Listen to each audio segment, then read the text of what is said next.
Hello. I'm just getting set up here. Getting set up. I didn't send a notification on it because of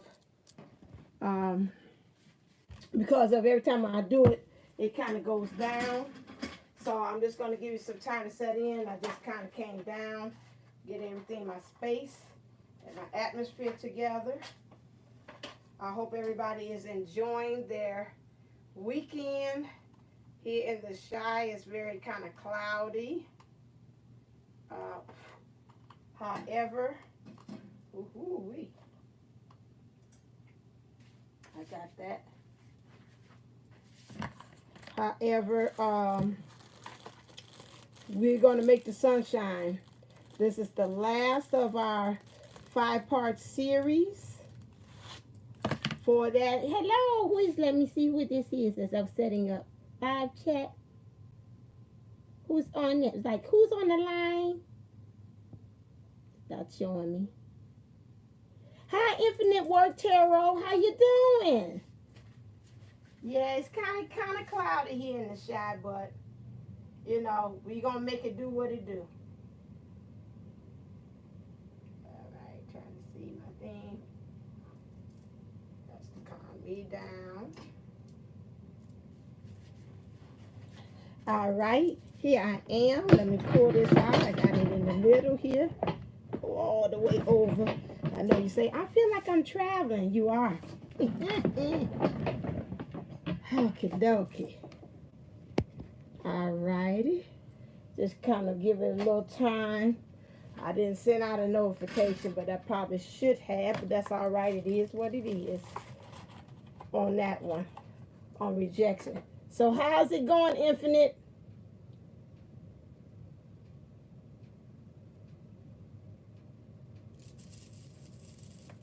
Ooh, you signed at 11:22. Oh, that's good stuff there. That's mastery right there. Okay. Yes, that is mastery on that one. So I'm just going to give it a couple of more. Ooh, 222. So it's mastery all over the place on this one.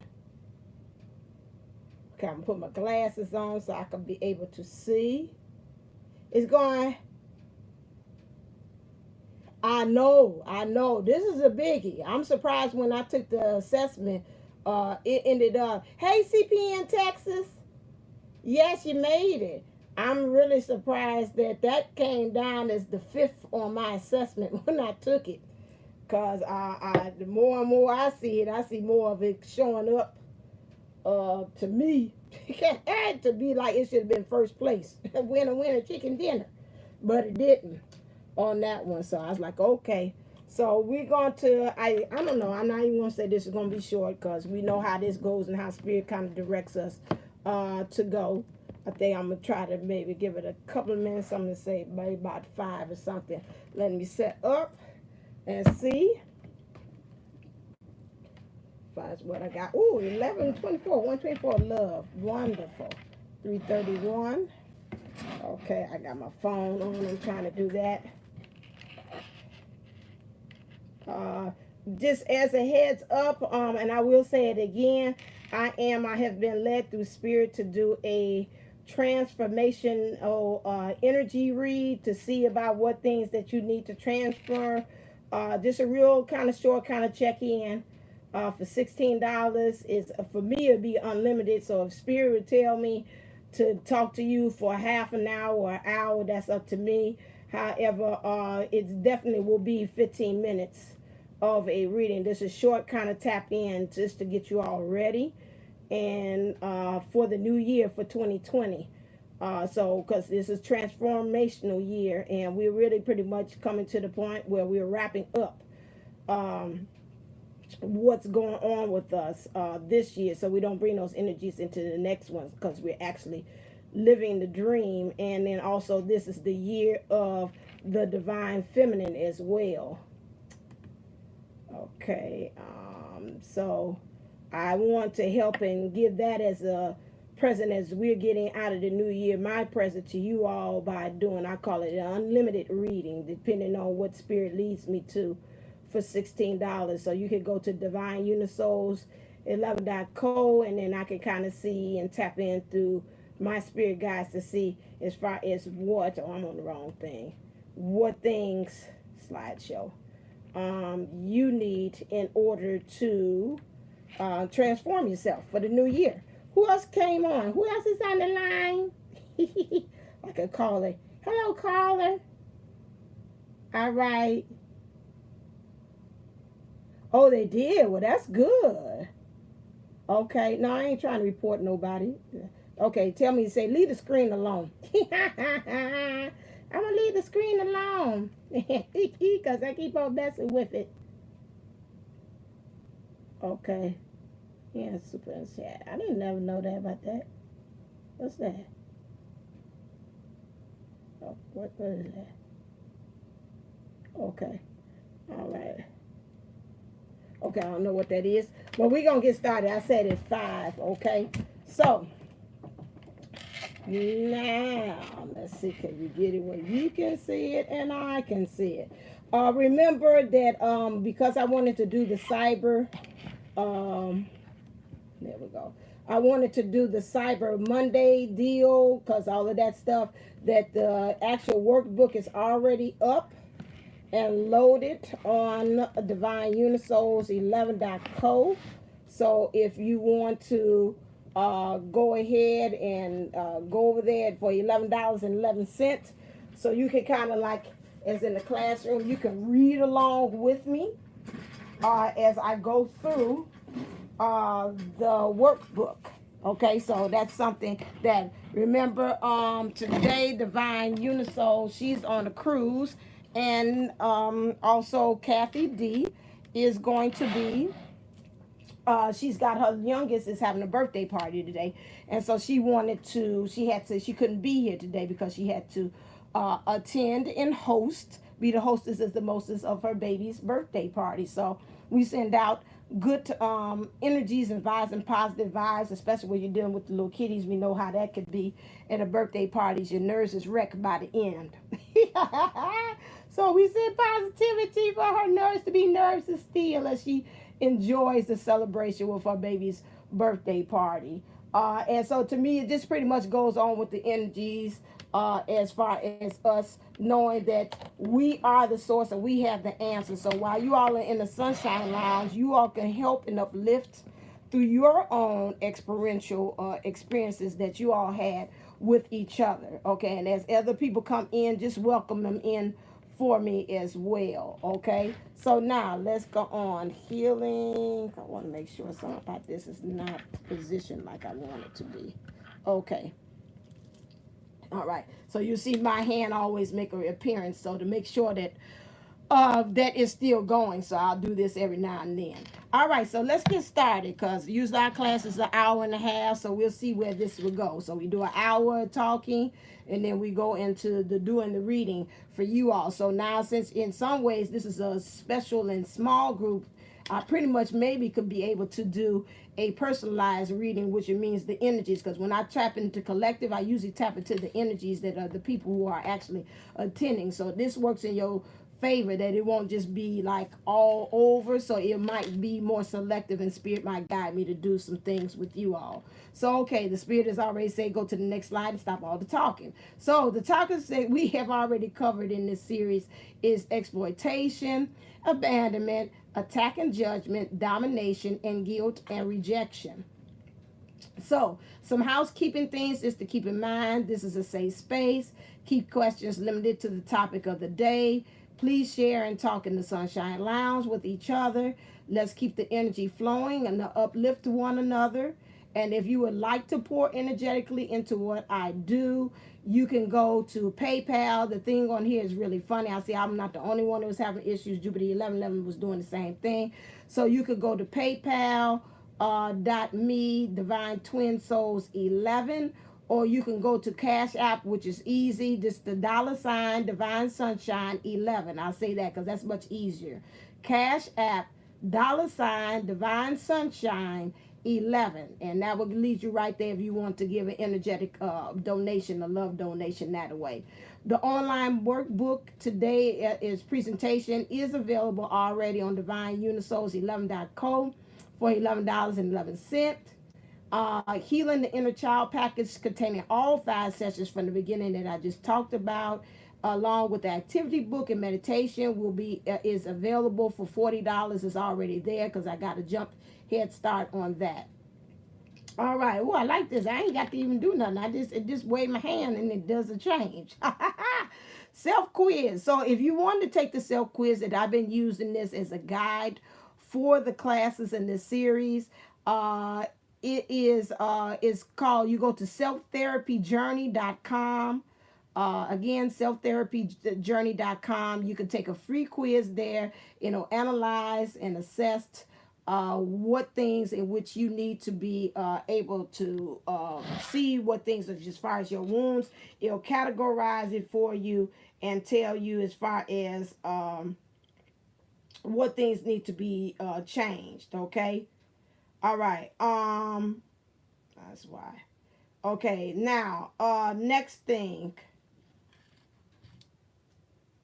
Okay. This should be like a ring, but that's all right. Let me see videos. Okay, cancel. In my library. One live. Okay, so now. Here we go, so I can see what's going on. I'll turn the volume down. So now, rejection wound says, when I reached out for connection, I was dismissed, and now I don't expect people to like me or want me. So those are the things in which you have that dialogue that subconsciously that is actually going on within you, that's saying from these childhood wounds that's constantly going like a tape in your subconscious. So, description of rejection wound. If you have the rejection wound, it is because when you were a child, you were not responded to when you reached out for connection with parents, other adults, or peers. You weren't appreciated or liked enough. People pushed you away, ignored you, or weren't available when you wanted to connect with them. Your peers may have chosen other kids to be friends with. These rejections made you feel that you weren't lovable or even likable, and that there was something wrong with you that made other people not want to connect with you. And so this is what a lot of times when we're talking about childhood wounds, and a lot of people say, well, I had the most stellar childhood. I didn't have any issues with my parents. And I always say that, it doesn't have to always stem for the parents. You see that by peers. You could be classmates. I think about a divine... a twin flame, Eliza Lund, on another channel, and she talked about how she had a lovely childhood as far as parenting, but then when it came to her thinking about one time that she was playing a game in kindergarten and how the students didn't pick her, that made her saying, I was surprised that was something that came up to the surface that said I had to actually deal with. And so, like I say, it's anything. It could be as a teenager, maybe asking a boy out to go out to prom, or somebody that you really had liked and you found out he was cheating on you in high school or elementary school. I mean, it could be so many ways in which these wounds can come out as well, and even as in adulthood too.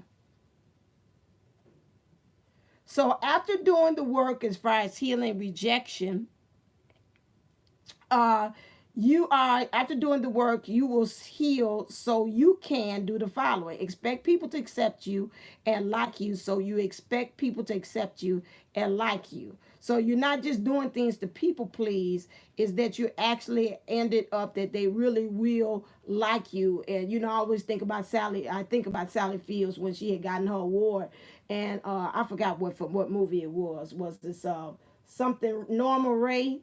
And seemed like she was like, oh my God, you like me. You really like me. And she kept on saying, we like, dag, Sally Fields. You Sally Fields.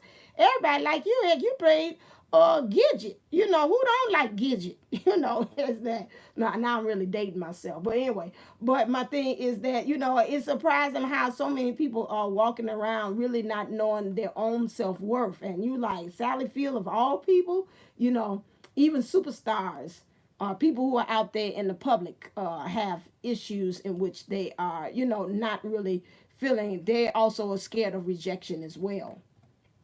So, How rejection is. If you have a rejection wound at a deep level, you feel unlikable, expect to be rejected, at least under certain circumstances. You may feel insecure and frightened of rejection when you are in social situations where you could be accepted or rejected by people.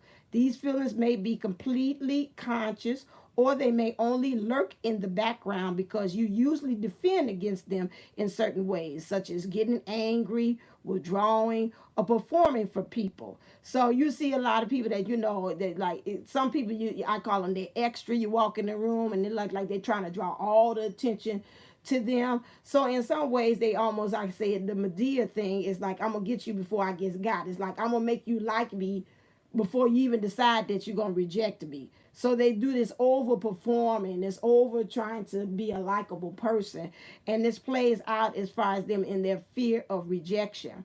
Some of them that you just get angry. You're like, well, I can't even get close to them because they already throwing a hissy fit, or they angry for no reason. You're like, what you do? Look like they just walked in the room angry. What the what? What the hell going on with this? Or they just withdraw because they're like, I already know you're not gonna like me, so it's no use in me even putting myself out there like that. So the feeling of rejection. If you have a rejection wound at a deep level, you feel unlikable and expect to be rejected, at least under circumstances. Okay, that's sorry. That's the same one. I thought I changed that one. Okay, so now I finally got over her. This one I left this in there because this is cracked me up. So the effects of rejection. So some of the effects of rejection is you may act awkward, self effacing, you're nervous and insecure. This can produce a self-fulfilling prophecy where this behavior makes it more likable that you will be rejected. So you just, like I said, like that said in the earlier example, you already knowing that they're going to reject you. So you just already just putting up the defenses, you withdrawing, you already just creating that reality just based upon your thoughts, and your thoughts is going out there to go get two friends, and they getting two friends, and so on and so on. And the person might be saying, well, at first I kind of did like her, but then when I talked to him, some about me within me made me start not liking them. And so you got to remember that everybody else also has this intuition, or this be able to feel and be able to tap in and seeing that these energies are not right about you. And they might honestly do like you, but you might already come in there with a mindset automatically thinking that they're thinking one way, and they be like, honestly, I wasn't. And you pretty much every action that you do afterwards is always defensive from that point on, because you're coming from that lens of seeing everybody being like they out to get you, or they're going to reject me. So you may become much more upset than is warranted. That's why I say by the amount of rejection that is actually happening. And so this cracked me up about how you can overreact about something. So he said, I finally got over her. And then the person said, oh, that's great. Hey, would you like some water? And then he said, oh, she used to drink water. So, I mean, it's just overreacting. And this just, to me, it was hilarious because it's just showing how we overreact to things about that. So now, how to deal with rejection. Rejection is an almost unavoidable aspect of being human. No one has ever succeeded in love or in life without first facing rejection. Studies even show that our reaction to rejection is also based on elements and events from our past. That's why it's important for us to go back and do the work to be able to erase, or go back and reset and reparent ourselves, and go back and revisualize the scene in which we were rejected, and create a more loving, more positive reaction as to what had happened. Because what happened in the past is where we are constantly attaching our history, and so we subconsciously keep replaying the same thing over and over again. So as a result, we react to rejection is often equally or even more significant than the rejection itself. This is why learning how to deal with rejection is so important, because the person might not honestly be rejecting you. They might just maybe every little thing that if they criticize you, you overseeing it, you feeling like it's judgment and attack, like I had talked about in another series. You feeling like they're exploiting you. That's out of serious. And like I had said before, a lot of all these different wounds pretty much attach themselves to each other. So, you know, here it is. You already got the rejection, which now triggers your exploitation, which now triggers your judgment and attack, which now triggers your guilt, which now triggers your abandonment. And so that's why you got to kind of really go through there and now unearth and deal with all those different things. So studies even show that our reaction to rejection is also based, they saying again. So this is why it's so important that we deal with that. I corrected that. This is not the right slide, but anyway, I'm with this. So how to deal with rejection. Shift your perspective. Our ability to see things as changeable can have a strong influence on how we deal with rejection. So Stanford researchers said recently found out that the basic beliefs about personality can contribute to whether they recover from or remain mirrored in the pain of rejection. So I'm going to read that again. So Stanford research has found that a person's basic beliefs about personality can contribute to whether they recover from or remain mirrored in the pain of rejection. Okay. So the studies also revealed that individuals who have fixed mindsets see personality as more set in stone and are more likely to blame themselves and their own toxic personalities for a breakup. When sometimes it ain't about you, it's about them.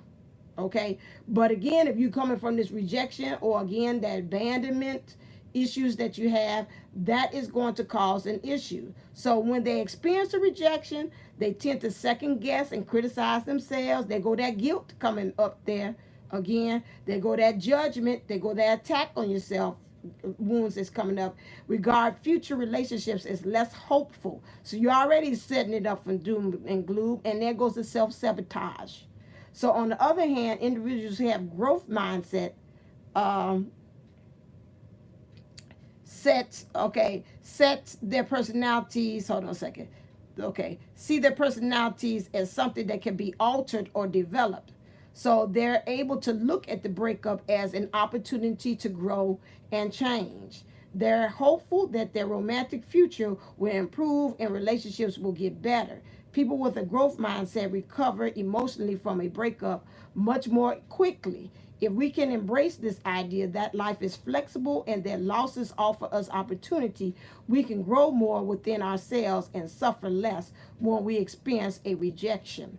So again, if we have a healthy aspect about relationships, we look at it and say, okay, you know, instead of like I would say from a page for my own self, is looking at my first love or my high school sweetheart and saying, okay, we tried, I tried it again.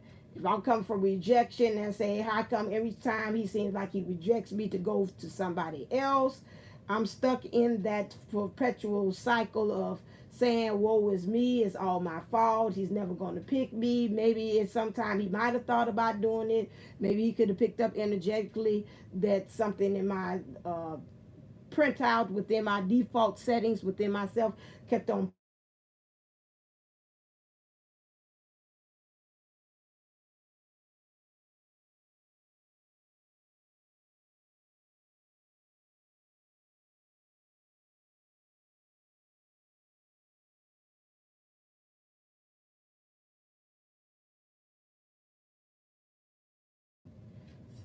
Sorry, that was a phone call. That is coming from a mindset.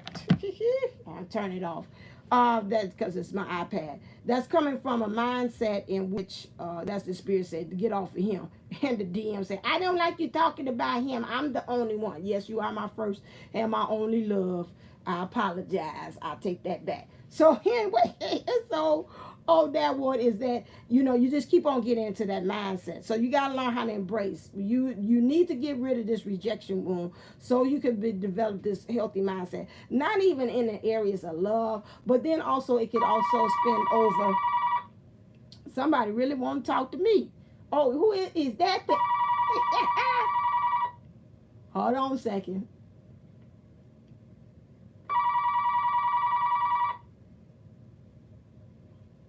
Hello, is that love calling? Who is it? Okay. So really getting to the point. So that means really this Archangel Raphael say, please do this. It doesn't just only go into just uh the aspect of your relationships and the love or romance aspect. It also goes into as far as your relationship, how you relate family wise on the job, because somebody might say something. Okay, Archangel Raphael seconds that. You might even get to the point that somebody might say something to you and you like, oh, it's rejection, and it starts triggering that rejection wound, and the person say it wasn't even about that. We was just saying that she wasn't the person for the job. We was really thinking about putting her into another position, but you didn't took it to the next degree. They don't want me. They don't see my qualifications. They don't know how good he is. They always looking at Sally Sue for the position, and everybody else get the position but me, and I'm just sitting here in the same position for the same last 10 years. They ain't thinking about promoting me. Who knows? The boss could be saying, we've been watching you, and we looking for the right prime time or the prime opportunity to present this position that's tailor made for you, the right salary, the right the right and people that you're working with in the right environment. You just don't know. So if you don't have that healthy mindset, you're already going to be suffering from rejection regardless of how it comes to you or is presented. So how do we deal with the rejection? We got to pay attention to our inner critic. This inner critic is going in there and talk to us, say everything that's not positive. So again, as human beings, we aren't only affected by what happens to us, but by the filter through which we view what happened to us. So Dr. Roberts and Lisa Firestone have both written extensively about the role of a person's critical inner voice in a book, and it talks about how that critical inner voice colors everything. Like it's like a mean coach living inside our head.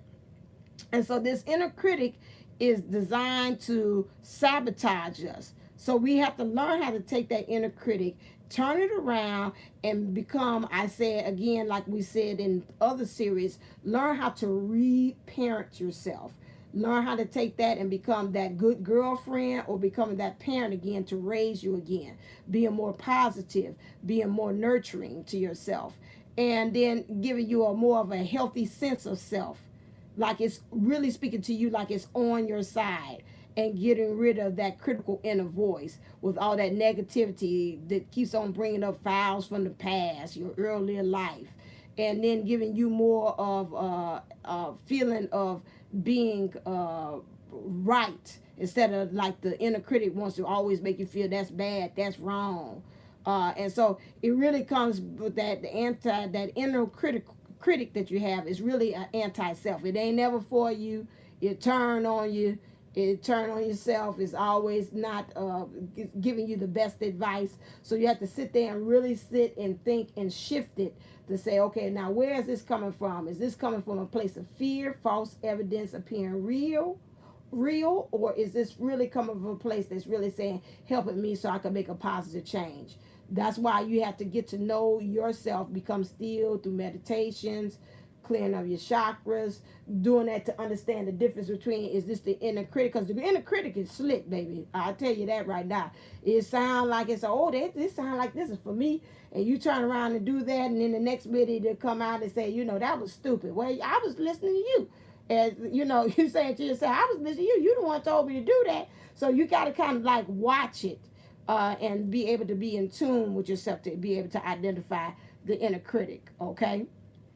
Then the voice, okay, represents a destructive thought process that frequently hurts us in life and in relationship, often attacking us.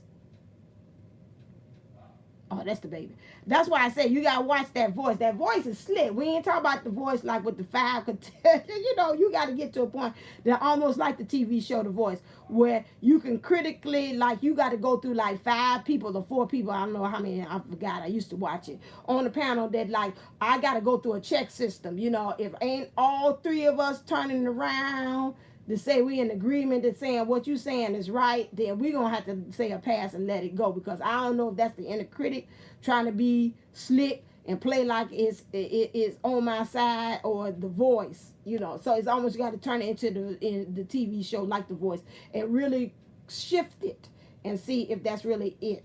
As far as what you need to be doing is making that positive change. So that frequently hurts us in life and relationships, often attacking us when we are most vulnerable. When we are dealing with a rejection, for example, the voice is there to tell us, see, I told you it wouldn't work out. No one could ever really like you. You'll never find what you want.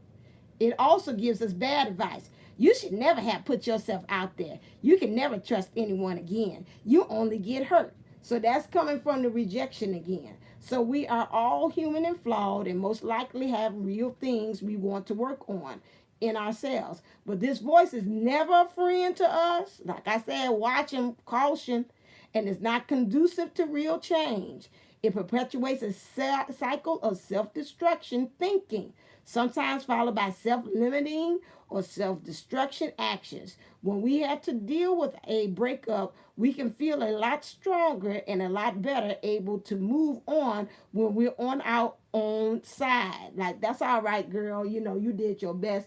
The same thing like when my voice came in and I said pretty much like with my dad the other day, I was struggling trying to get this. I told you all, if you've seen in other videos, trying to get this selling of my parents' house. And the only little hurdle that I have now is trying to get this lien off the house, which my dad took out took out a loan, a line of equity on the house. He just got it just to get it because out of fear, he was thinking that maybe one rainy day he might need it or I might need it for fixing of the house. And so, you know, I was going through it. I was getting frustrated. You know, myself say, you ain't handling it right. That's the voice saying it to me. You know, you ain't handling it right. See, I told you, you know, you need your dad here. You know, you can't handle the situation. They ain't going to make any kind of moves. All this negativity coming to me. All this negativity. Out of all of it, I heard my dad's voice tell me, listen here, baby, you doing the best you can. You remember you got to deal with the banks. They got to approve and do whatever they got to do. And then the county's got to sign off on the lien. They say you got a clear title. And, you know, underneath the circumstances, nobody could have wished, could move this much faster or do a better job in getting this thing to come together. So sometimes the voice might come in yourself, very soothing as a parent, or it might even come as a past loved one that might come, or somebody else that maybe you admire might come as a voice, and you hear that. You heard me say sometimes I hear Jupiter 11:11. Like I say sometimes when I'm getting ready for it, she's telling me, now listen here, you got to do this for my products or things on my channel to get ready. I can hear her voice kind of helping me out. I can see it sometimes Amber too as well. Some things that's like, don't you feel bad about this or whatever. So you'll hear different people. The voice can also be your inner voice, but it can also take on for those people that you really admire or the people that you know that truly love you as well. So keep those things in mind. So when we have to deal with a breakup, that means making our critical inner voice our number one enemy. So that critical voice, they the enemy. We don't want to kind of submit to that. That's why I say you've got to outline some specific steps in which you can be able to identify these voices and make sense of them, separate from them, challenge them on an action level. Taking this practice seriously can really help us stay in a healthy and realistic mind frame when we're coming from a breakup. And I'm for real. If I was you, I would sit there and visualize it like the voice. I would have 3 chairs: mind, spirit, and soul. What? Mind, spirit, soul, and body. That's 4 chairs. Is that right? Mind, spirit, soul, and body. Yeah, that's what I got. I say 4. Keep it as the voice. 4 of them. Check it out. This is my mind in alignment with what's being said. Is my soul, my spirit in alignment with soul? Is like my DM say, I feel in my soul. My soul is just, I'm hurting to my soul. Does my soul feel like it's in alignment with this? Does my spirit feel like it's in alignment with this? And does my mind, is my mind in alignment? If all 4 chairs turn around like the voice and say we in alignment with that, then it's a go. You got the green light to go on ahead. But if it ain't doing all that stuff and 1 chair turn around and the other 3 is talking about I hear him singing but they ain't hitting the right notes for me, then let that thought go. Okay, so here's some ways in which we can to deal with the inner critic, which is to label it. Labeling means the first step is to ousting our inner critic, is to noticing when it arises. Wait a second. Here we go. All right, now let me listen to see what you're talking about. And let me see if this is the one I want in my inner voice, or is this the inner critic? Let me see which one is this. So we can start by designating a period of time, maybe a month, a week, or just one whole day in which we are committed to stand on high alert for any signs of our critical inner voice. Okay, we should try to take mental notes of any moment when our confidence starts to slip or criticism enters our mind. Whatever the thought may be, and whenever it arises, we should just try to notice it and simply say to ourselves, that's my inner critic. Okay, so again, notice when it makes the appearance. Get to the point that if you want to keep a little tab or something to let you know, okay, the inner critic, it showed up when I did this. Okay, that will keep you to help you to keep a conscious effort to know, okay, or when it first it does, as soon as it shows up, like some people like have like I know they had, like it was some program that they had these little wristbands, and like you would change it from one wristband to another. After a while, you kind of get subconsciously tired of doing that. Like, okay, hit it over the critic. You can't do that, child. Okay, switch it off, put it on this side. Now that was stupid. Switch it off, put it on the other side. Okay, now what was you thinking? Switch off it. After a while, you keep on putting a physical action towards that, such as writing it down. You're gonna get tired of yourself. Say, hold on a second. I mean, I just in just one damn 5 minutes, I done said about 10 different critical things to myself. Okay, something's got to stop here. Okay, so that is one way in which you could be able to track, to label how many times you have that critical inner critic come out.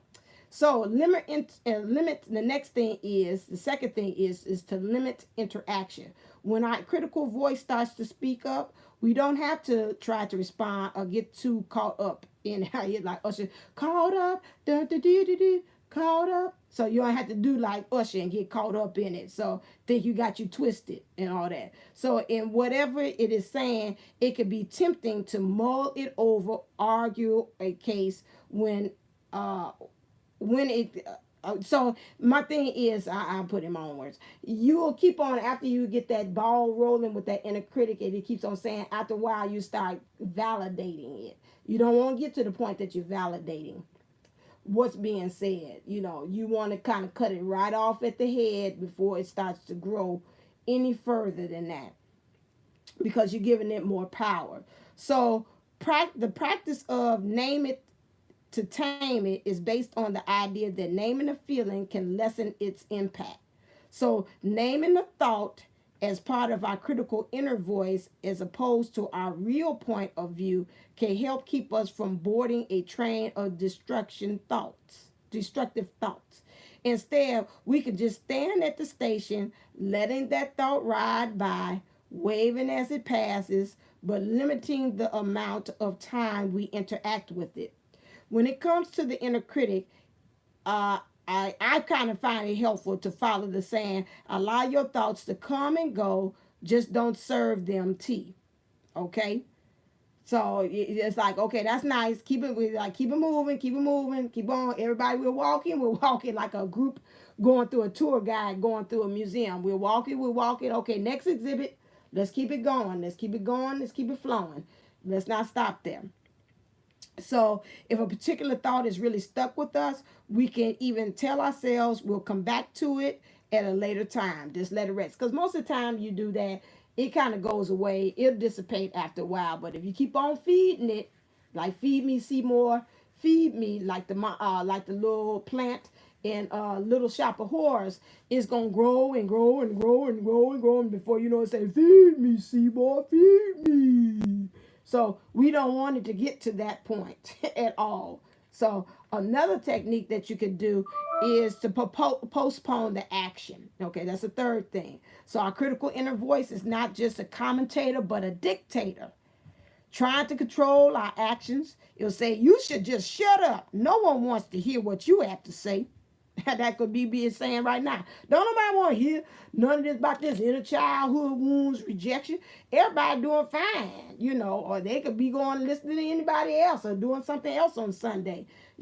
So I had to talk to that inner critic, to saying that. Why do you think you are? You can't do this, it warns. Whatever actions this means, inner coach is shouting at us to engage in a given moment. We should try to do the opposite. Unfortunately, in the second, when our inner critic gets to going and they start laying into us, we feeling like we got to do something and we got to retaliate or do something in return. So, and it's kind of hard to do that. I'm a witness with that too. Like, yeah, you right. Maybe I shouldn't have hosted on the Saturday at the same time. You right. Jupiter 11 and Kathy D ain't here. Maybe I should just go on and not host the thing. Because I don't have them on there. Just talking, all that extra stuff. So self-limiting action, like maybe I should just cancel and not host it today. And it's like I told myself, it doesn't matter what they still go on. We are our own best expert to tell us what needs to. We don't need anybody on the outside to tell us what we need to do. I mean, we could tell it was between ourselves and do an energy check in our heart, our mind, and our spirit and our soul, and let us have our own voice to know that, okay, this feels right for me. And you know what? I have had that. This is what I need to do next time, according to what she just told me. So we don't need extra. So, for example, if our critical inner voice is filling our head with thoughts like, you should give them a piece of your mind because they just put you down, we should give ourselves time and space before we talk to the person. If a self-soothing voice chimes in, they it's sometimes, and that's why I tell you, you got to watch it. They change voices on you. They don't want you. They have moved on, baby. Just leave the journey because it's hurting you. We should not leave right away. Simply putting time between the thought and the action can help us reconnect to our real self, a sense of self. So again, they could change voices and make it seem like they on your side, but they're not. Okay, so keep that in mind. Number 4, seek distraction.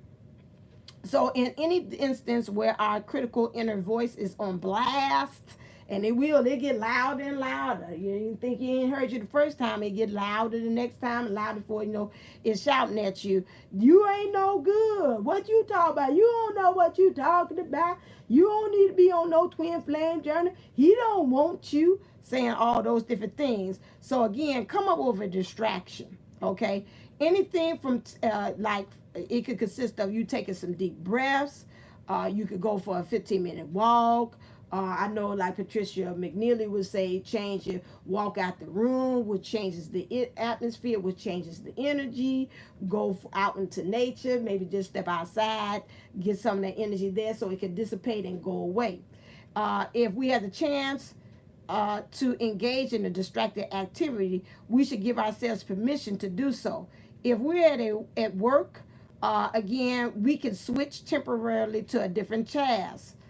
So maybe at work, the inner critic kind of kicks in. So maybe you putting in some data into the computer, maybe get up and then actually maybe shift some files and start doing some file work, or get up and go to the restroom, or even like for me teaching, maybe I might be doing group work for a while and working with some kids, and maybe I say, okay, that's enough. Maybe I might be saying to myself, you ain't teaching these kids ain't getting what you talking about, and then I say, okay, that's enough, break time, kids, you go on ahead to your group. And then I say, well, next thing I do, I start observing the kids start walking around. This kind of shifting the mind from one perspective to another is very helpful as well. So if we're in a heated exchange with our partner, we can let them know we're going to take a few minutes to step away and calm down rather than continue to escalate the situation. We could go do some dishes, play with our dog, run to the market, or read an article. It may sound silly and specific, but seeking a distraction when our inner critic's engine is just starting to rev up is a good way to avoid getting a completely absorbed in the content or what's going on. So some of those things you can do as a distraction, just to shift the mind, starts the chemicals that you probably may have been like listen to some 432 hertz music, bring the heart down rate as well, and cause yourself to reset and realign yourself as well. uh 5 things to do when the inner critic takes over. Identify triggers. So you look at it as we become more aware of our critical inner voices. We can become more curious about why specific voices are being stirred up. What are the triggers setting off our self-critical thoughts? For some people, it may be a tone of voice. Say, "Ooh, that rejection, that kind of sound like my mom when she rejected me, or that sound like my ex."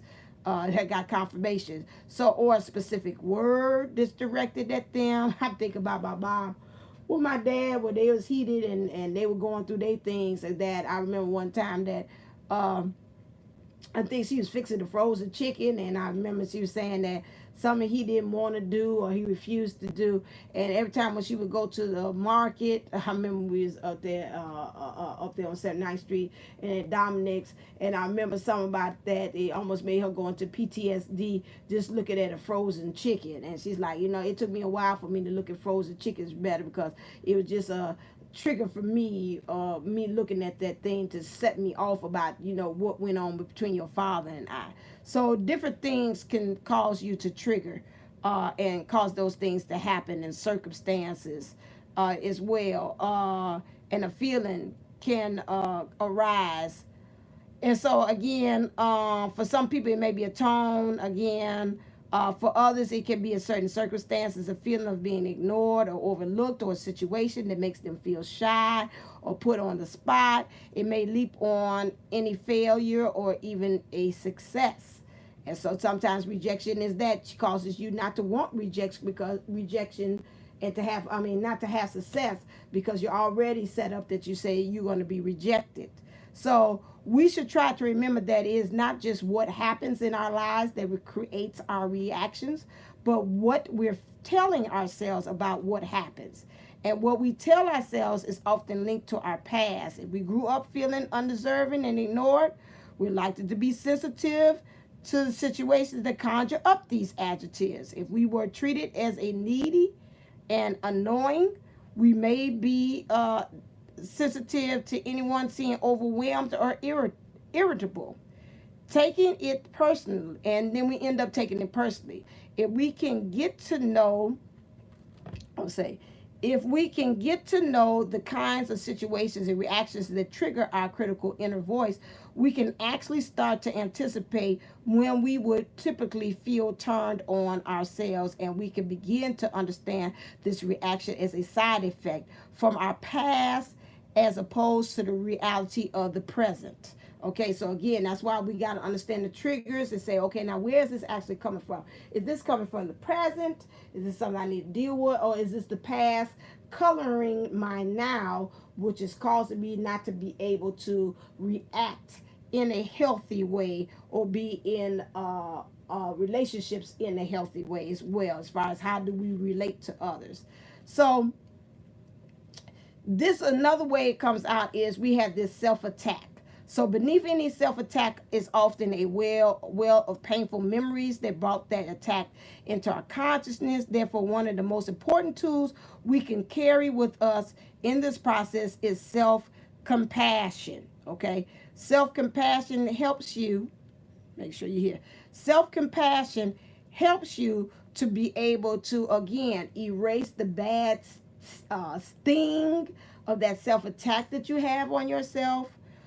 Even though a simple action is seemingly unimportant, at moment it can mean shaking the very groundwork in which we built our sense of identity and allowing ourselves to see the real, often painful roots of internal enemy. So that's why we have to challenge ourselves to really be honest with and seeing, what is the issues that I am having? Is this truly something that is cooking up? Is this based because of the past?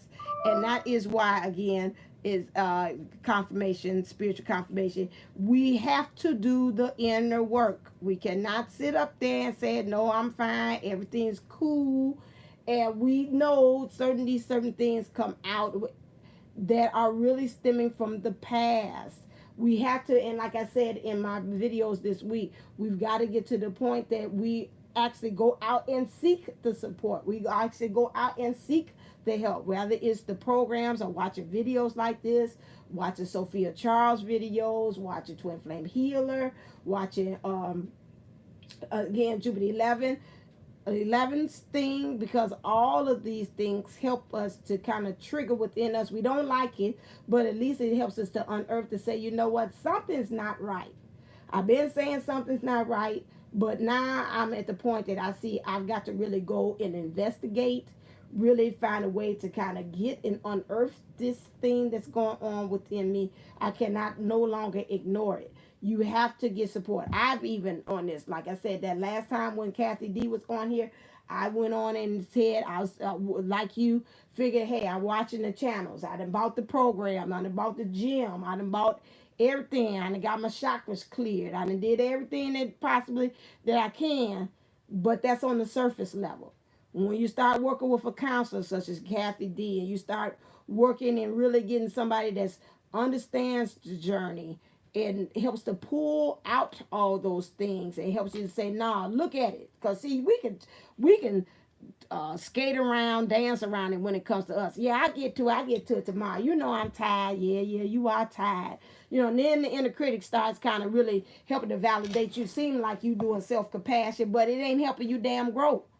At the same time, yeah, you tired now. We'll put off, yeah, I ain't really got the money or the funds to do that, so I'm just gonna keep on doing this free stuff, because that's the best I could do. Yeah, that is the best you could do. You right, you doing the best that you could do.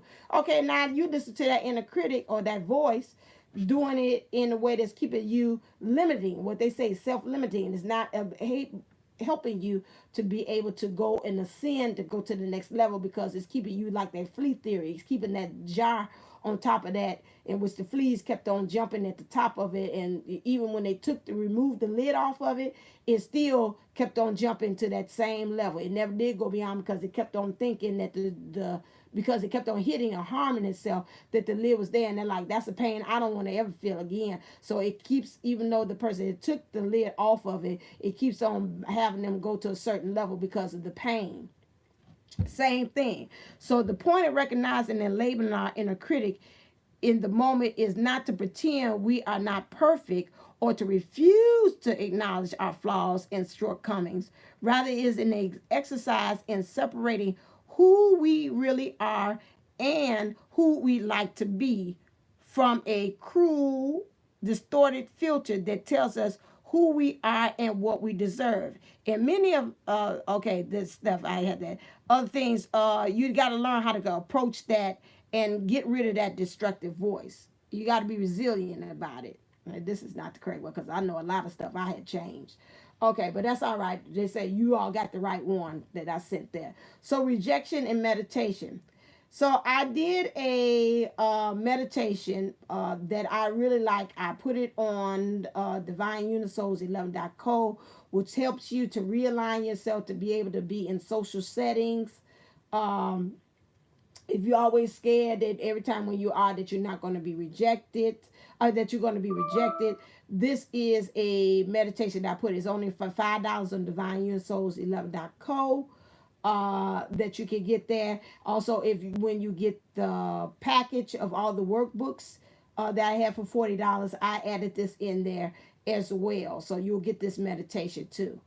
Very helpful. I love how it does it. It helps you to change your mindset from being rejected to being accepted. Okay, so here's some quick wins. When you're talking about dealing with rejection, 1, give yourself a vote of confidence. 2, put that energy to better use, instead of you up there doing all this inner critical stuff. Like, say, hey, can I use this brain power to tell me about what I need to be as far as on mission and purpose, or how great I am? Change the voice. Okay, use that energy for something else. Take care of yourself. Focus on something outside yourself.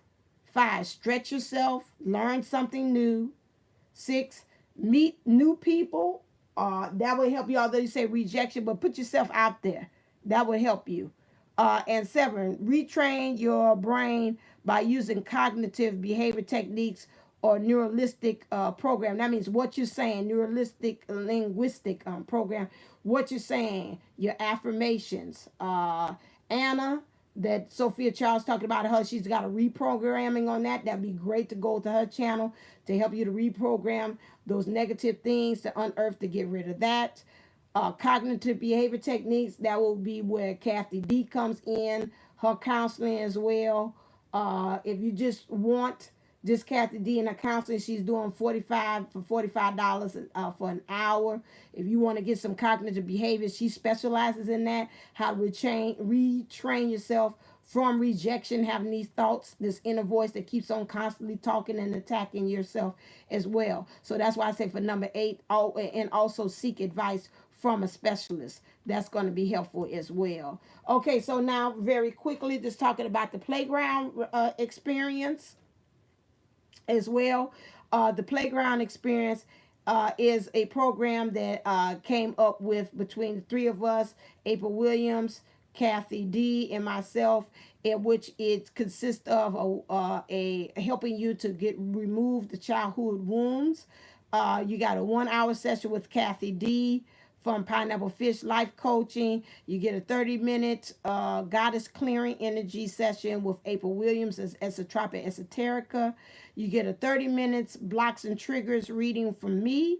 And you get another 30 minutes union reading to see how is your childhood wounds affected you as far as union with self and union with your divine partner as well. You also get the for free, added on, you get the workbook, from all 5 sessions, and you also get a energy body movement video from April Williams, a journaling technique from Kathy D as well. Those are the freebies. And so with that, for the introductory price of $105, we are having that. I would thank Bonita. She has already went on and has been our first customer to sign on to go ahead and to get the playground experience. I say thank you so very much with that. So I'm excited. This is a new way of doing it. I don't say a program experience, because this is an experience that in which helping you more of a lighter fare, instead of you going in there and saying, okay, I'm getting programmed, where you get into play. You can go and get these sessions in any order that you want to, or that you're divinely guided to get. As well, so you can go in any order that you want to. Okay, here I am. I am here. Okay, so any kind of order that you want to go into, you can do. So now let's look and take a look-see. Okay, all right, thank you, Mrs. Please. Let me take you out so I can see who's been on here. I don't need you. I can't put you over here. Let's see who's on here. I know this thing don't like me there. Hey, Lori. Okay, we got Lori, Mrs. Pleats. Hey. Okay, all right. Just kind of going through there. Hi, everybody. Okay, so now let's go on and let's move on to... And those of you all that's on here for the instant replay, that's a beautiful thing too. So now let's see how this rejection is playing on into... Oh, I did it underneath 2 minutes. That is a miracle. It's a miracle. It's a miracle. It's a miracle. It's a miracle. Dreams are made of emotions. Remember that? Culture Club, Boy George, and the Culture. So let's see how rejection is playing out. Clear. So it's you all. So, ooh, look at that. Oh, I love it when it does this. This spooks me out, but at the same time, I like it too, because that's like the divine spirit just went on here and just pulled it for us. Okay, so we're on here collectively. How does rejection play out? Give me 3. Since there's 3 of you all on, let's do 3. Oh, okay. It's pulling it too. I love it. Oh, got twofer. All right, I said three, but it's got some more. Okie dokie. All right. These are for the less vampires. So, what it is call for help. In rejection, we have a tendency to not be able to reach out and to get the support. I talked about getting the support, but it seems like it's playing out as far as how it is in our life, world, and affairs. Sometimes we have a problem connecting with others because of this. So we say we have a problem with reaching out, need for backup, and admit your needs. So with this rejection, also because of that, probably that inner critic or that voice that keeps talking to you, plays a big role in blocking you to be able to ascend and to go on to the next level. So this is causes a big issue. That's because stemming back from the rejection. You probably say, oh yeah, I do want to get this help. I do want to get the support. But the inner critic is like, nah, you don't need that. You fine, you all right. So that causes an issue. When we're talking about primal, connecting deep within, sacred dance instinct. So with that, we have the issue of understanding really deeply how the past is actually affecting us, and how really, to me, when I think about primal, I think about primal as talking about like instinctual, like primal, like it's already involuntarily, is the way in which we react to things. And we talked about that earlier when we are saying about the voice, the inner critic, the rejections, already self-sabotaging ourselves, already knowing it's not going to work.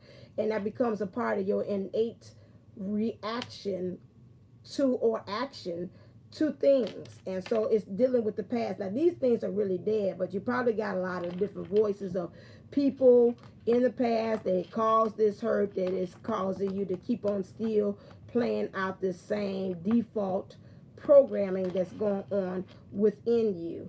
And it's caused you to do, like to say, the sacred dance, which means dancing to somebody else's tune. And it's messing with your instincts as well, okay? Also, the next thing when we're talking about hunter, aggressor, tracker, provider. So now when we're saying about hunting, the hunter, you pretty much feel like you it's prey when you go into things. It's from this fear of rejection. It's like everybody is like the exploitation wound comes up to play, and you feeling as if everybody's aggressive, and they're really, you feeling like you as pretty much as the prey to everybody because you're on the receiving end of everything. Okay. And then the next thing you have here is that because of the rejection wound that you have experienced, it messes with your hope. You're already anticipating that, okay, this is not going to work. You're already anticipating that this person is going to reject you. It messes with you being able to see the bright prospects, the hope, the new opportunities. Like I said about the job thing, the boss said, I was just waiting for an opportunity to present you with a better job position. But you already had said, well, you always going, everybody else gets this position, I'm always last, they don't ever see my qualities, they don't see my talent, skills, and abilities. And so that is a big major thing that has that. And also it plays out that you don't even feel like you want to even start wishing or hoping for anything to happen, because that causes a big thing of you not being able to see the light. The light is to the side. It really should, or get enlightenment. It's on the side. It should be right there in front of you, which you will be able to. But again, you are setting yourself upon this foundation of old people that in the past have said things to you, and it's there to go. And I always think about somebody saying, a lot of times people that said that they done moved on. I think my mama pretty much, and you still living in the moment, and they didn't let it go. So that's the same thing I pick up from that. How is this playing out? I didn't take out my cards. Let me do this. Ooh, gotcha. Sorry. I got you. I didn't let you fall. Okay, do I want shine? Let's see. So I put my hand on that one. Ooh-wee, Isaac. Okay, so now, so that's what is playing out with that. Let's look and see as far as how this coming out in love. How's this playing out for love collectively? How's it showing up? Clear.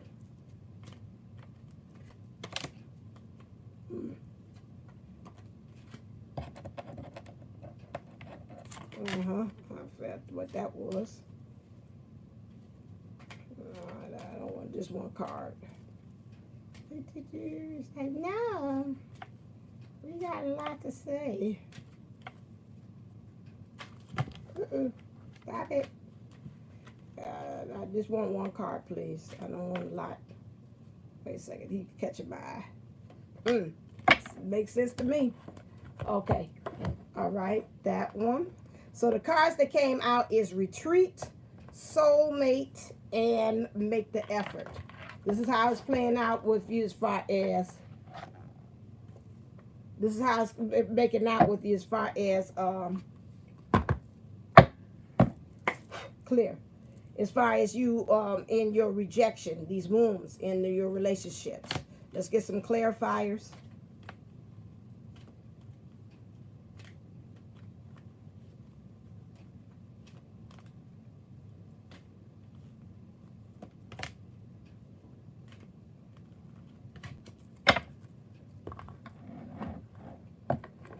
Okie dokie.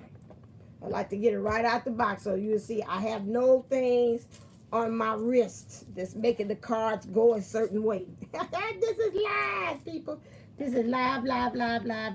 Okay, so now let's look. So, retreat. When I first pulled this out, I said, I get it. It makes you retreat. Instead of you going forward into relationships, it causes you to retreat and go back and say, no, that's all right. So, you're like, I'm going to take my divine masculine self, which is my thinking self and my emotional self, and I'm going to pick up all my cards and all my goodies and go. Okay? That's how it's pretty much showing up for you in relationships as well. Okay? When it's in the divine unisoul journey. So, and then also because you retreating, it gives you a fork in the road. It's like, you know what? I really shouldn't be like retreating like this. I really should stand my ground and see actually where does this relationship go. Or I should stand my ground in this job and really see, okay, instead of me saying, that's all right, you know, they reject me. How about tomorrow? I'm going to send you my resignation letter because you let everybody else get the job except for me.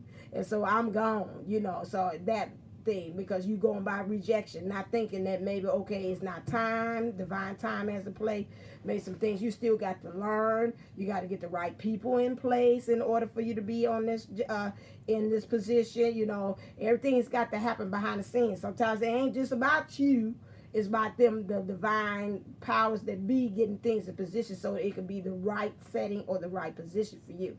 It's creating this fork in the road. It's like, should I stay or should I go? Do. So you got this kind of like 1 foot in on the journey, 1 foot out. Okay.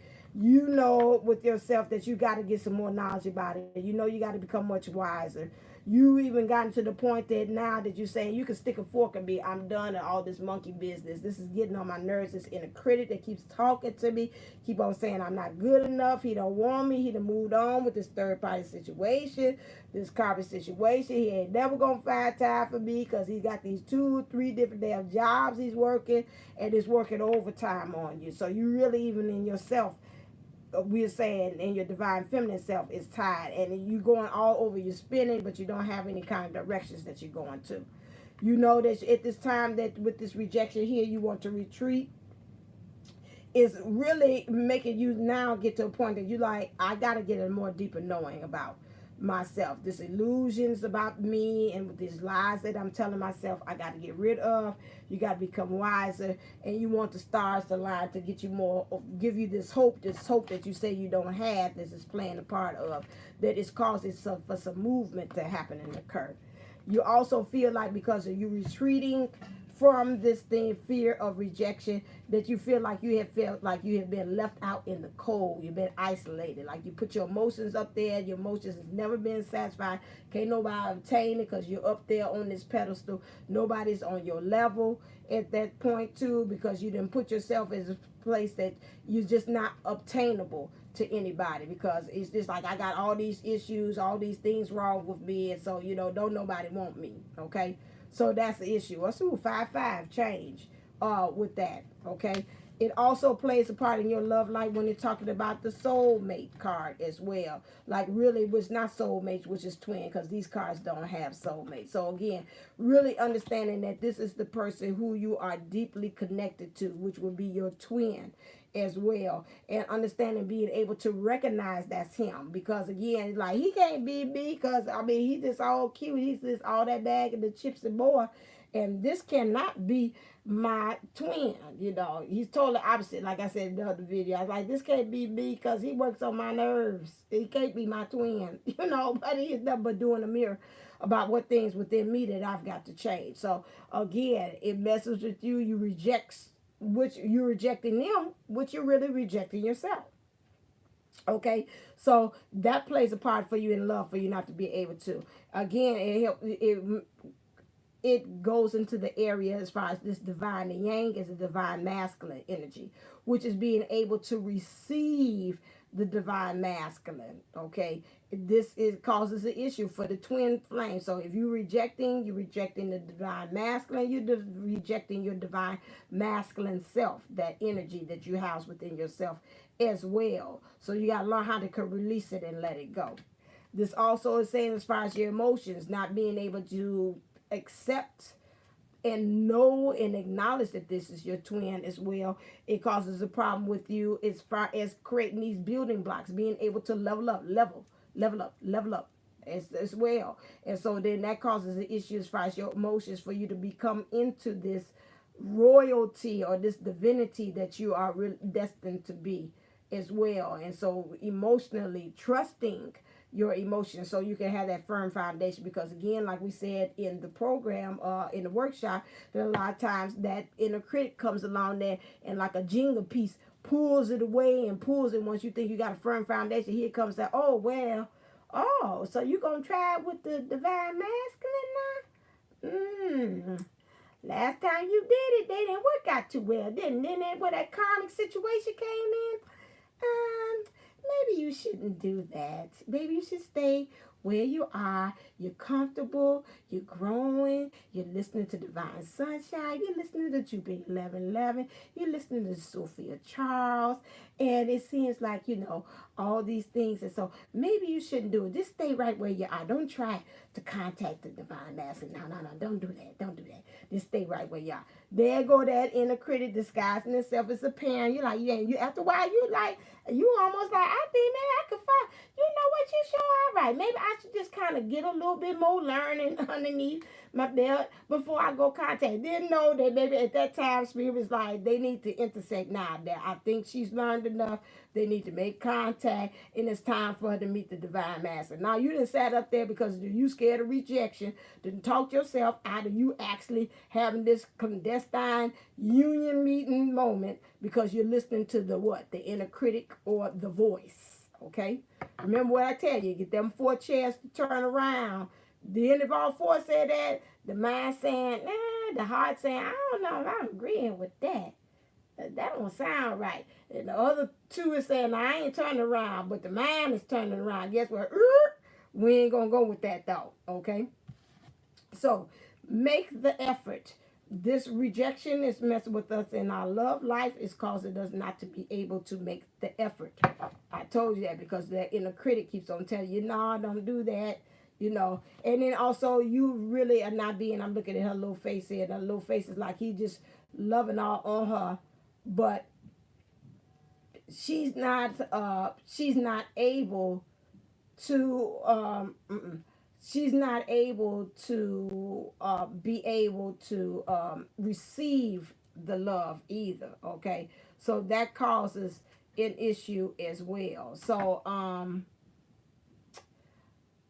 that rejection is playing a major role as to really your emotions and how you be able to evoke and to receive the divine master, whether it's in the 3D or the spiritual as well. Serendipity, okay? So you're really waiting on this fortuitous event to happen or occur that's going to uplift you and take you to the next height. And if you keep on listening to the inner critic, I can hear them saying that it might not ever happen, because even when the event does occur, the inner critic is going to come there and cut it down and make it downplay it like it's smaller than what it is. So this, like if the divine masculine email texts you out of the blue for no apparent reason, and you're like, oh, I ain't heard from him in months, and you listen, you're like, hi, you was just on my mind, just want to check in, see how everything's doing. Oh, everything's fine. How's things doing with you? Okay, I'm doing all right. I just wanted to check in, see how you doing. He hide by and he gone. And the critic would say, oh, that's all he got. Oh, he just don't think too highly of you, because that's all he talked to you about is this high by check in. Or you probably didn't answer him right. You probably didn't say the right thing. You probably said too much. Or, while your act seemed like you was greedy, you should have waited a couple of minutes before you texted back. That it seemed like you busy, because most people say that you do too instantly. That's not good for you. This all stupid stuff, that make you think that you're not doing it, doing it right. All that inner critic thing. But not really. If you didn't have rejection and you was thinking of healthy, like say, thank you, Jesus. He contacted me. I haven't heard him in a long time, in years. Okay. And so maybe with that text or that email or whichever way he contacted you or that phone call might be a pathway onto something much bigger. It might be the next day he'll do that. That's what my DM used to do. He started off with a little bit high. We had them moments, ate a cup and or whatever, and he doing this thing. He come back, yeah, how you doing? Everything. And then he'll come back. And then maybe 2 days later, like, how you doing? You'll come back in again. And then maybe 3 days, the conversation will get a little bit high. How you doing? How was your day? It will get longer, okay? So those are some things in which you can kind of think of as far as thinking of that. The fates. Again, making the effort is causing the issue for you to be able to align everything, okay? So when you're lining things up, you're doing it by blind faith. You don't know how you're doing it. This is haphazard. And you're making the effort. And sometimes that not being able to have a steady stream of that contact and that connection with your DM self is again being sabotaged by your rejection and you making the effort. So sometimes you feel like you're going to do it. Sometimes you don't. Sometimes you say, I'm doing these efforts and I don't know why. I'm just pushing things together and I'm not even understanding. And then that gives another opportunity for the self-critic to come in and to chop it down and say it's little nasty words to you as well. Also making the effort, we got the tribe card, which is called, to me, I call it the playing yourself small card. The effort, the rejection keeps on talking to yourself every time. They're saying you're not worthy. You're not the one. It keeps saying things to you in negative ways that does not make you be able to get out of that situation that's based upon old beliefs. Okay? So again, just like I said, this is the present, this is the past, this is the old way of knowledge and thinking. This is very uncomfortable, you can see here, for this giraffe to be in here. He's much taller, much beautiful, much majestic. Even this is dying. So you'll see yourself staying in situations that have died, just like I said about the people and what they said. They might be died and gone on, the ones that had said things that started that rejection with you. And you still living, taking on a thing and cross and the baton and living on with that stuff. This is the same thing. This stops you from making the effort to come out of uncomfortable positions, to come out of that comfort zone that you feel. You probably say, I feel comfortable. I got shelter. I got something over my head. But, this is not really where you belong. So this stops you from actually being where you're supposed to be, which will be with your divine counterpart, or with the job of your dreams, or having the house of your dreams, or having the car of your dreams, okay? So now let's look and see the shadow. How is this coming out? What is it? The bad things, the things that we got to clear, unearth, and deal with as far as with this rejection. Sacrificing. So we find ourselves sacrificing our hopes and dreams because of this inner critic going on, and it's really not allowing you to have the freedom to move about the country, as Southwest says. So you're finding yourself sacrificing yourself in a way. You're getting just a little bit of a slither of enlightenment right where you are, but you're still in depression and you're still in darkness. And pretty much you sacrificing your hopes and dreams for everybody else. You're coming from this standpoint you're not worthy. You're coming from a standpoint that everybody else, there's other people more qualified. You put your things on the back burner. You retreat again. You're not able to recognize that that's your divine counterpart or that divine partner. You find yourself going ahead and say, okay, well, stay in the third party, the karmic situation. That's all right because I'm not worthy to be with you. You know, I understand. And you keep finding ways to talk yourself out of it, which is making yourself really sacrifice the hopes and dreams that you aspire to actually have and be. And you keep on putting other things first instead of putting your own needs first. Okay, so that plays a part with that. Okay, what things do you need to change? If you have this rejection wound, what things like changes need to occur? Clear. Parental care. Again, parental care is how you nurture yourself. I told you before, like the practicing compassion, how to love yourself lovingly, how to be very nurturing to yourself. When you hear the inner critic voice, you heard several things I told you to do. Delay your reaction. Distract yourself. Do something else. Don't give in to the inner voice. Okay? So those are the things that you kind of got to keep yourself aware of while you're doing that, while you're parenting. Those are the things that you're coming from as far as the foundation of your premise of why you're doing those things to create those life changes to occur in your life. So, or to occur into your reality. I see this, what I would say for this, I will work with these chakras, your third eye, your solar plex, that will be energy that I'm seeing there, and your heart chakra. Work on clearing those things to help you to clear out those things of rejection, of wounds. But definitely when it's parental care, that means really taking on the role of being your own parent. Practice reparenting yourself. Practice nurturing yourself as well, okay? So you can be able to create this transformation. Okay, that's very important about that.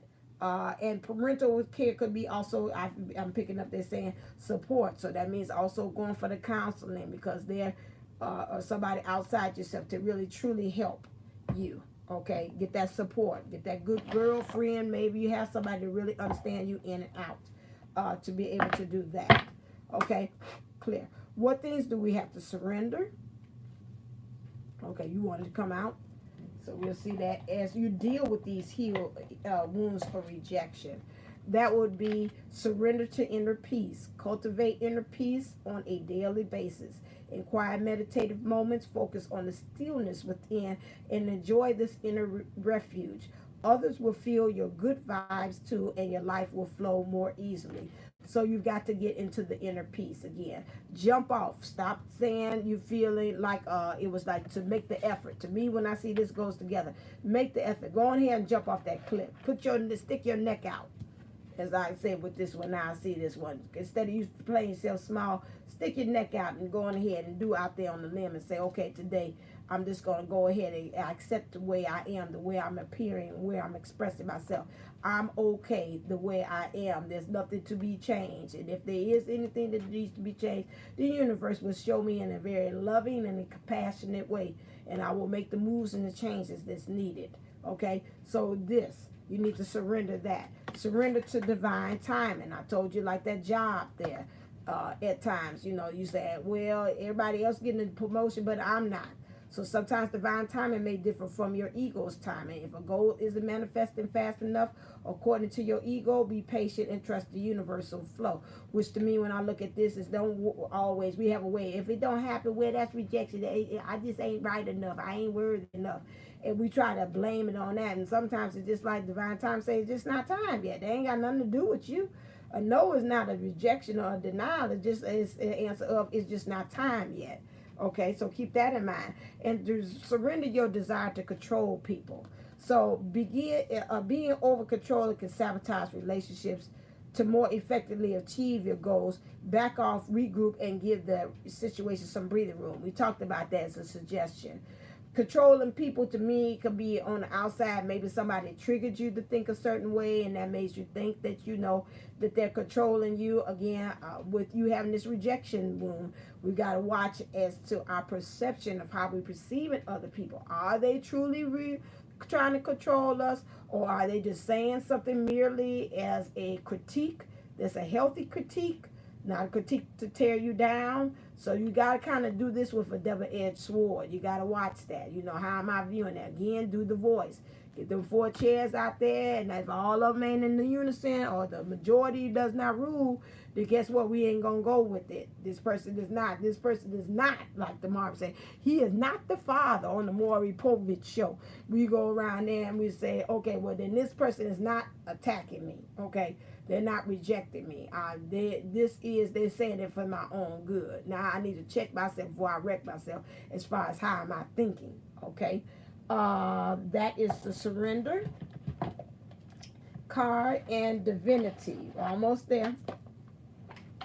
Woo-hoo-hoo. What kind of divine energies do we need to tap into in order to deal with this rejection? Clear.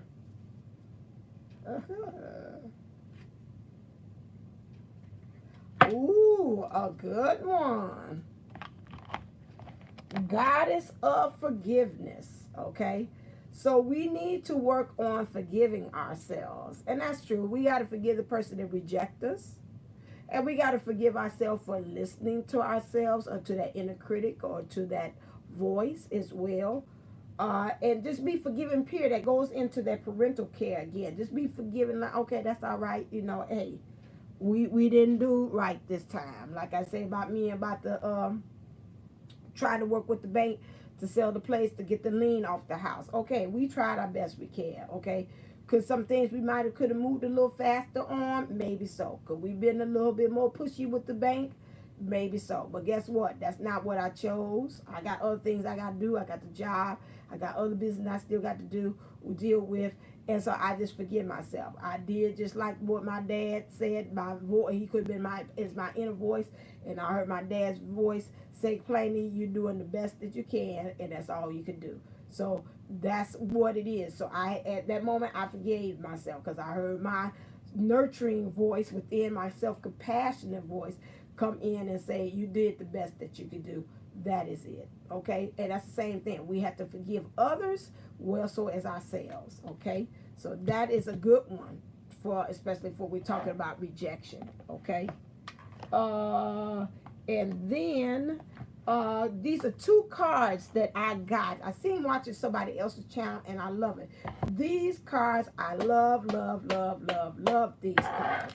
These cards are called, you can get them on Amazon.com, called Notes from the Universe on Love and Connection. These cards are, when you play with them or you're with them, they are so full of love. They make me giggle and laugh like a little kid. These are so, you can tell what they poured in. Excuse me, because each card has its own little kind of energies into them. And this one, these are so lovely. Even I had did one with my mom, clear with these. And she said, oh my God, I love those cards. They are so cute. And so these right here, these are bees and knees. So let's ask the universe, what's his notes about his love and connection as far as us dealing with this rejection? Ooh. Okay, let's see what it has. Which is, oh, got 2 of them. Aha, I like this. Busting out, I'm busting out on a serious funk. Okay, you might not know now, but you will. Uh-oh, I like that. Think of someone very, very special to you. Now feel yourself bursting with love for them. Now mentally shower, drench, and soak them in that love. Now mentally shower, drench, and soak yourself in my love. Now feel it always, the universe. This is, I've been meaning to do, this is nothing but, I'm going to have to leave this card out. I'll take a picture out of it. They say take a picture, it lasts longer. I have been meaning to do this meditation that I had gotten that's on self-worth. And I was going to add the end, but I was in such a hurry to crank this thing out for Cyber Monday that I said I was going to add this type of meditation in here. I got it from the narcissistic seminar that I had told you all about, and I told you all to join on about narcissism, and this man did, and I'm telling you, it was so life-changing. What he did was he took it helped you with self-worth and how you took those feelings from other people and you let it resonate through every cell of your being. And I don't know what it did, but it was transformative. That I got the book. I'm going to read it as well, but he did a meditation on there that it was so dynamic. It only lasted for a day, and I started to go back in there and kind of record it so I could kind of put my own twist for the Twinflames for it. But it was so transformative, and it's almost based for this. I will almost go back and replay that again and use that as a meditation. But I will create one. I'll add that in. I'm gonna take a picture of that. I will add that into that. That's why I say I love these cards as far as how it helps you to change molecularly and spiritually and mentally how you are worthy. It's very good. I'll work on that.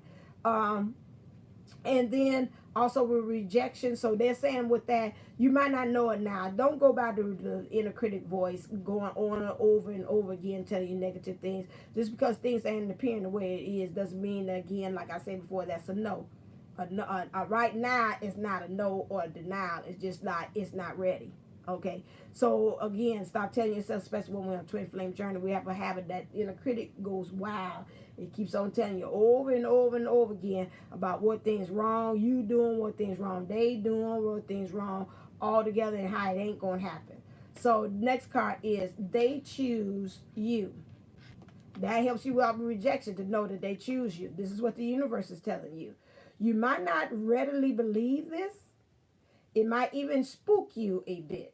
But there are those who choose this very lifetime, in large part knowing you'd be there. Now, that's what we call a reputation. Hugs the universe. So he's saying that your divine masculine, you and your divine masculine, or vice versa, the divine feminine, and you chose this. Okay? And so some of them came into this life back again to specifically spend time and be with you. So, and it doesn't have to just be the divine unisoul. It can also be your people in your lives, your soul mates, your soul family as well. And so, because you came along, they were able to do certain things because of knowing you. And so keep that in mind as well. So that's why the world's not rejecting. You're too special for that. That's why you're a divine unisoul or the twin flame or you're divine. Keep those things in mind, especially when you're thinking about you being rejection. That's good stuff. And last thing, this is a thing I added on to my news. Some of y'all might have seen in my video. I did not open this up. Which is pop-up cards. And with this, it's called, you can get this on Amazon too. These are nice little daily things too. It's called Shine. Pop-up cards. You see why they call pop-up. See, brand new pack. I'm tearing it up. Brand spanking new. Right out the packages. See how I say that? So you can see no tricks up my sleeves. That's why I wear short sleeves. No tricks up my sleeves. No pulling the special cards for them to come on out. So now let's see. Okay. All right.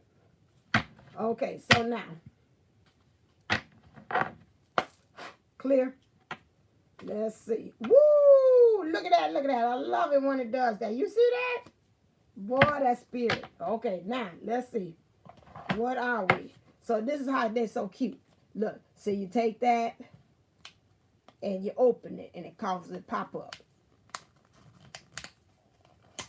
Because inside it's got like, you know, it reminds you of being like a little kid. Maybe I used to love my pop-up books. Oh my God, I love it. Used to read and the thing pops up out of that book. I love them from everything. So the shine message for you is dare to be yourself. Andre Guide. And that's your message. So even with rejection, no matter what, be true to yourself. Be yourself at all times. Don't listen to whatever the inner critic tells you or the voice. Make sure you do your inner things as far as the voice, turning the chairs around. Make sure that you are checking in with yourself, nurturing yourself. Take a time out that when the inner voice gets to going, that inner critic, that you delay your reaction, ignore it, do something else, do a distraction, whatever it takes to need it.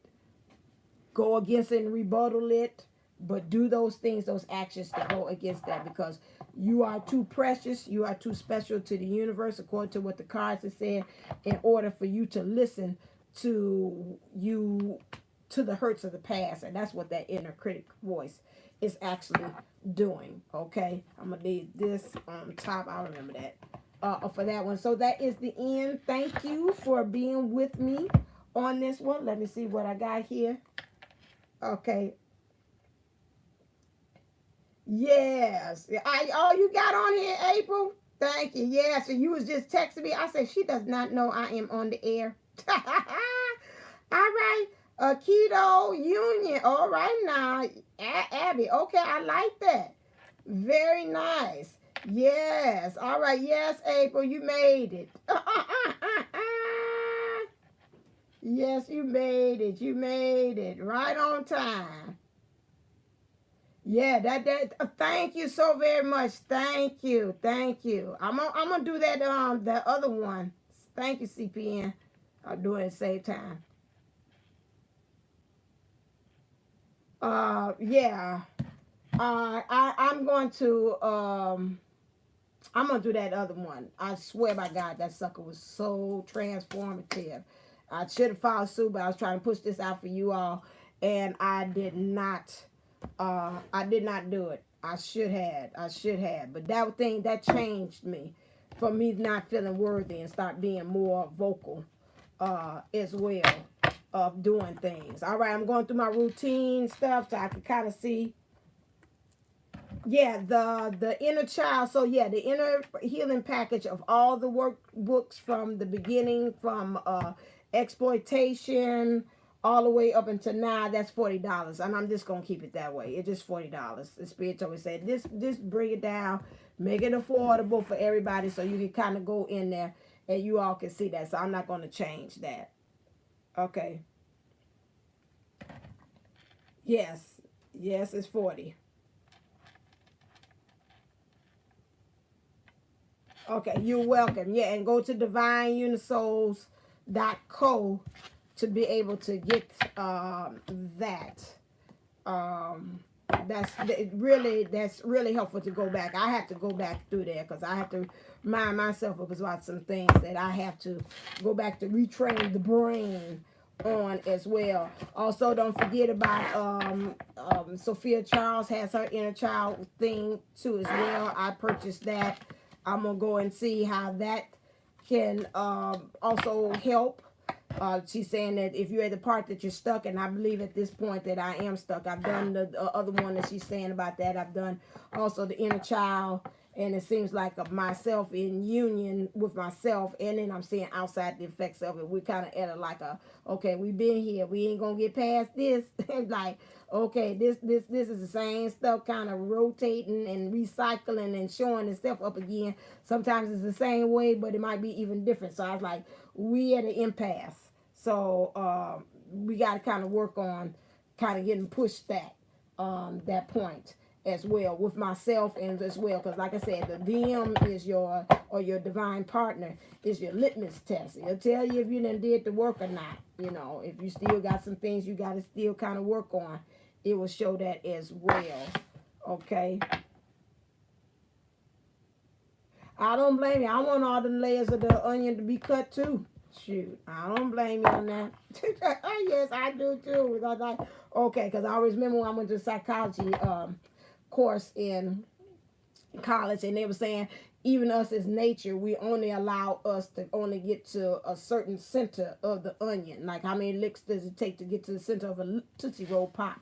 And a lot of us don't allow even the closest of people to do that. See, and that's why your divine counterpart is so special, because they can cut all the way down to the center. It don't matter. Even other people, your closest, your bestie, or your BFF, can get just right there to that center right there, and he'd be like, huh, push out the way. All right, y'all ain't even getting nowhere. I got private VIP status. I could get to the center of her. I can get to the center of him, because that's who I am, because we the same, and you know, I'm VIP because I'm the twin. So, you know, they can get there where nobody else can. And sometimes you wish, like, I wish somebody take you off the damn VIP list. Let me stop. Sometimes you do feel that way. Like, nah, he ain't got no access. Tell him to go on bounce and throw him on out the club. Throw him on out the club. He ain't got no access to me. Yeah, they ain't got no access to me. He be thinking he do. You ain't got no access. Go on bounce and go get him. Go get him. Go get him. Go hit him. So, you know, but they do. Yeah, in some ways, yeah, that's what. So is that why they're narcissistic? And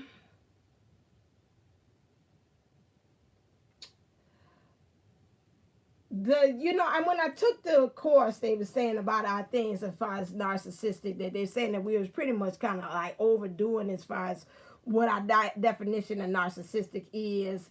They were saying, really, they're saying that, and that was a different perspective, that narcissism that we take for in these days is a person who is looking out for self and a love of self. And I think about one time I had watched a movie, and I think I talked about this on this video, and that really stuck with me, to start looking at the DM in all seriousness in a different light. That's funny, my heart chakra is itching. It's actually some movement, some activity going on there, which is that a lot of times it was this girl that was being adopted. I talked about that, and at that time she couldn't be adopted. And long story short, she was doing everything that was getting on everybody, the social worker nerves, and everybody, the place that was housing her nerves, just to be able to go and be rejoined with this lady who was a social worker that worked there, which they told them it was forbidden for them to have a relationship. And I remember my reaction saying, and I'm Divine Sunshine. I said, oh, that child is bad. She just bad. She ain't listening to nobody. She's just trying to make sure she having her way.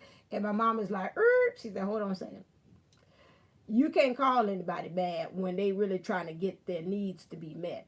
Now, that young lady really loved that social worker. And you could tell they had a connection in the bond.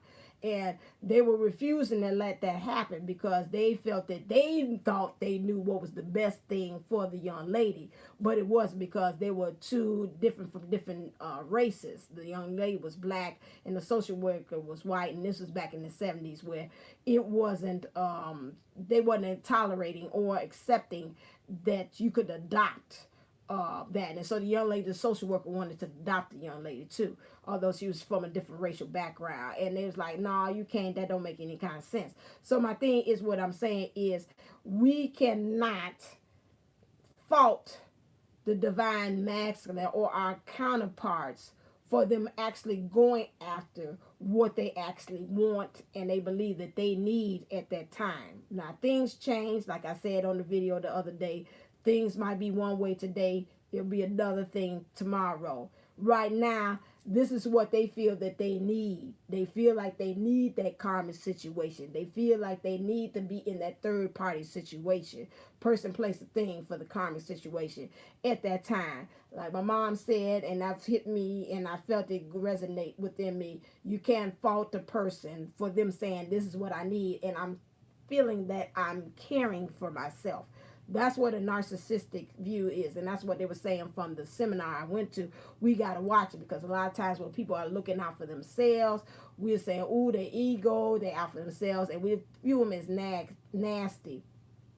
The divine masculine is just going through the motions of his karmic lessons, or his lessons, the things in life that he needs, in which he's contractually had signed. It's not contract, that's what he said he needed in order to have spiritual growth, or to be ready to be in union with you. And so we can't fault them, as my mom saying, like the young lady, they're going after what they need. It's not really. So in some ways, yes, is that the reason why they're narcissistic? Because they feel within themselves, this is what I need in my, at this time. Like I said in my reading, I want it now, I want it all. They throwing their own little tantrum in their own little way. Yes. So that's why he say, until they, I said the other day, until they grow up, until they learn that, listen here, this is not really the true me. They are acting from a default setting of their own, which is not the default, which is not the really identity of who they are, but that's the setting that they program themselves at this time, that's what they need. And so at the same time, we have to kind of remember that they're just going through the motions, and this is not really them at their true self. Once they wake up and they come to their true self, then they'll say, they're dropping, and they're like, I don't want this anymore. This was fun today, but now this is boring me. Now I want to check out and go towards the door, going to something else, because I done came to myself. I done awakened. That's what he's talking about, the waking moment. And so now this don't fit my need anymore. It's like it was. Once upon a time it was. And so, like I say, you can't fault them from the thing, the persona and the mindset. This is my big thing now, the mindset that they're in right now. So I think I answered that. Okay. Right, they're built to trigger us. They, and they own, and that's it. By them trying to find themselves, it makes us try to go and find ourselves. And so that's why we have that. So that's just another way of kind of like looking at, when she said that, I was like, oh my God, that is so eye-opening. So in some ways that helps you with what we talked about, rejection and the forgiveness. That helps us to forgive us when we're saying, it's not like an excuse, but it's like you're not in your right identity of self right now. And so everything that you're doing, your actions and your reactions, are coming from based upon that. So even if he also had rejection, he's basing all his actions and reactions upon that. And so you can't fault that until they know better, or until they become to a point that they awaken and they saying, you know what, this is not really my true self. Okay, I hope that answered that. Did that answer that, CPN Texas? I hope that right. Okay, I see myself. I'm delayed, so I'm here and it's delayed on the thing. So that is it. So I think, oh, I got 2 cards. Here, get this on out of here. That's it. So that is it. Last cord. I will now hold you. Again, go to divineunisources11.co. Go get that workbook. Go get the $40 where it goes all the way to the beginning. Go get your gym. Go get your Sophia Charles, and go and visit and get her inner child thing. Get this all together, and to be with all these things together slam and you start working on this hard, by definitely by the beginning of the year, you should be at your transformative self. It should be really working out the 2020 vision of yourself. I've been instructed, and I did that. I did my download thing for the 50. It's stating, they keep on saying that the first 3 months is critical, because it's going to set the tone and the pace as far as what's going to happen for the rest of the year of 2020. So that's why I'm trying to make sure that we're right now in order so that when we get into the next year, which is always, we start in December, is almost setting the pace too. It's almost like a precursor. You kind of tell what's going on as far as what's next. So, what's going to happen next for you all in the year. So kind of just pay attention to some of the signs and the synchronicities and the things that are appearing and say, okay, that's kind of something I'm going to have to kind of work with. I see in the next following year. Okay, so those are some things to kind of. Okay, great. Future classes. Yes. Hey, I said hi. You is my promoter. I got Jupiter 1111 as my manager, and I've got CPN Texas as my promoter. So, okay. So, the next thing is the next class will be, it told me for the next 3 months. That's a good segue, shameless plug, would be Be Ye Transformed. It told me to look at 3 topics as far as how energy transforms you through these 3 things, which is love, forgiveness. I left the paper upstairs. It's love, forgiveness, and there's something else. It's a third one. Power, love, and forgiveness. Those are the 3 transformative energies that they sent to me this morning. They said that we have to work with the beginning of the year. So I'll do that same thing first of the month. Get us right for the month, set the intention. So January would be power. That would be like the energies and things that we could do. February will be love. So of course everybody, Valentine's Day, and we always associate that with that.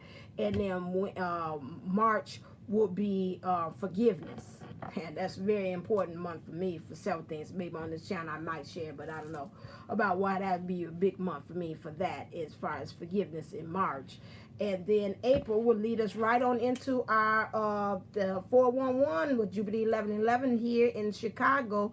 The event, to go to risewithjupiter.com to get details on that as far as this event, which would be a conference where you come to see me and Jupiter 1111 and Sophia Charles and other dynamic speakers talking about the twin flame journey, which is very informative, and it's great when you get all that synergy and power housed in this one area and then room. And then you also, the VIP is sold out. I've been selling and talking about it, and then there was a chance in which you will be able to eat and dine with us, and we swap energies and laughs and talks over dining with food. Maybe we could talk. I could talk Jupiter 1111 into some other kind of experience as well. So it's like what, like something, I don't know, some chat for a couple of minutes or something like that, or some intimate moment or something like that. I don't know. It'll come to me or something like that, because I think about taking pictures with the people and some kind of thing, energy exchange that we could do too, that you couldn't do with the VIP. So okay, that's enough of me talking. Oh, I see 111. That be stop. I wish I could stop right there. Say that's the ear. So we got 111 going straight across. That's wonderful. And so until next time, thank you. Yeah, we're going to finish December strong, right? Power, love, and forgiveness, all right? And so until next time, stay uplifted, stay motivated, stay ascended, and be loved. Namaste, namago. Love you. Enjoy your weekend. Enjoy the rest of the week. Enjoy December as well. And I look back forward to you at the same station in the beginning of January as we tackle power and how to be transformed through power. All right, until next time, see ya.